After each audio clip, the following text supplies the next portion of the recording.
If you take a look at this temperature tower, it's actually pretty bad. You can see there's all these little imperfections. This is the Sunloop PLA Black.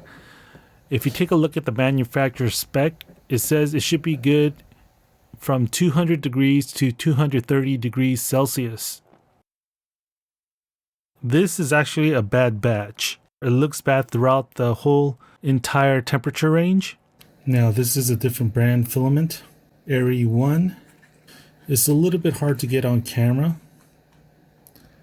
but if I were to zoom in, right here you can see some very minor imperfections. It's very minor, it's hardly noticeable.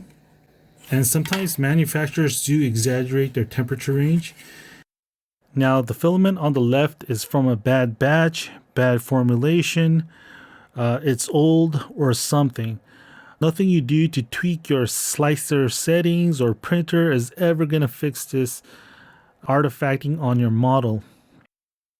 There's going to be a lot of artifacting, a lot of stringing.